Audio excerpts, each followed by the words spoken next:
Assalamualaikum warahmatullahi wabarakatuh.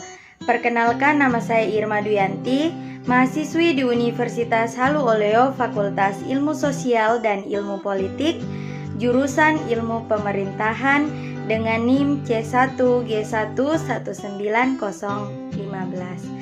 Jadi, pada kesempatan kali ini saya akan memaparkan materi tentang birokrasi pemerintahan.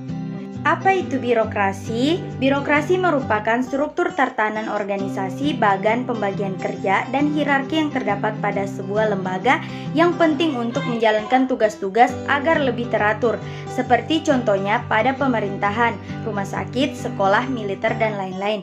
Birokrasi ini dimaksudkan sebagai suatu sistem otoritas yang ditetapkan secara rasional oleh berbagai macam peraturan untuk mengorganisir pekerjaan yang dilakukan oleh banyak orang. Dalam pelaksanaannya, birokrasi memiliki prosedur atau aturan yang bersifat tetap dan rantai komando yang memiliki berupa hierarki kewenangan mengalir dari atas ke bawah. Nah, selanjutnya, fungsi dan peran birokrasi. Fungsi birokrasi melaksanakan pelayanan publik, pelaksanaan pembangunan yang profesional, perencanaan pelaksanaan, dan pengawasan kebijakan alat pemerintah untuk melayani kepentingan masyarakat dan bukan merupakan bagian dari kekuatan politik. Selanjutnya, peran birokrasi. Sejalan dengan tujuan pemerintahan, melaksanakan kegiatan dan program demi tercapainya visi dan misi pemerintah dan negara, melayani masyarakat dan melaksanakan pembangunan dengan netral dan profesional, menjalankan manajemen pemerintah mulai dari perencanaan, pengawasan, evaluasi, koordinasi, sinkronisasi, perspektif, resolusi, dan lain-lain. Birokrasi seringkali dipandang negatif karena kinerja yang cenderung menyusahkan masyarakat. Tidak hanya itu, birokrasi juga dinilai masyarakat sebagai organisasi yang boros, tidak efisien, dan tidak efektif. Masyarakat berpendapat bahwa birokrasi adalah alat penindas masyarakat miskin dan hanya membela kepentingan orang kaya. Namun demikian, birokrasi tetap dibutuhkan masyarakat sebagai penghubung antar negara dan masyarakat. Birokrasi mempunyai kewajiban melayani masyarakat dan menjadikan masyarakat sebagai prioritas utama. Ciri-ciri birokrasi.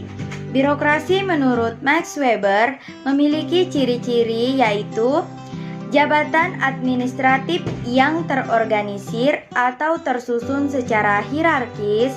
Setiap jabatan memiliki wilayah kompetensinya sendiri. Nah, pegawai negeri ditetapkan dan tidak dipilih berdasarkan hasil kualifikasi teknik yang ditunjukkan melalui ijazah atau ujian. Pegawai negeri menerima gaji tetap sesuai dengan pangkat atau kedudukan yang dimiliki. Pekerjaan adalah karir yang terbatas, atau pada intinya yaitu pekerjaannya sebagai pegawai negeri. Para pejabat tidak memiliki kantor tersendiri.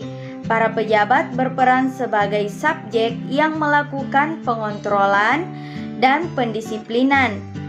Promosi diberikan berdasarkan pertimbangan kemampuan yang melebihi rata-rata. Jenis birokrasi. Pada dasarnya terdapat 4 jenis birokrasi di Amerika Serikat, yaitu yang pertama, departemen-departemen di dalam kabinet.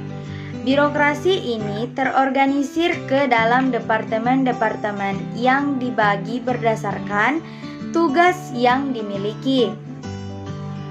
Yang kedua, agen-agen federal. Agen-agen federal merupakan tangan kanan dari lembaga kepresidenan yang dibentuk dan dipilih secara langsung oleh presiden yang tengah menjabat pada saat itu. Yang ketiga, perusahaan-perusahaan federal memiliki milik federal. Birokrasi ini memadukan fungsi sebagai lembaga pemerintah sekaligus lembaga bisnis. Yang keempat, agen-agen pengaturan independen.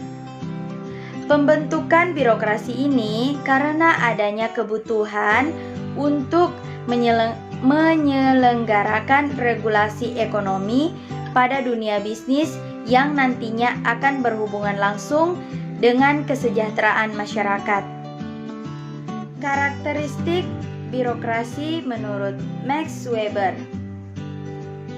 yaitu karakteristik birokrasi yang ideal adalah kerja yang ketat pada peraturan, Tugas yang bersifat khusus, kaku, dan sederhana diselenggarakan secara resmi. Pengaturannya bersifat hierarki atau dari atas ke bawah, berorientasi terhadap logika, tersentralistis, taat dan patuh, disiplin, terstruktur atau sistematis, dan tidak pandang bulu. Itulah tadi pemaparan materi dari saya. Kurang dan lebihnya mohon dimaafkan. Wassalamualaikum warahmatullahi wabarakatuh.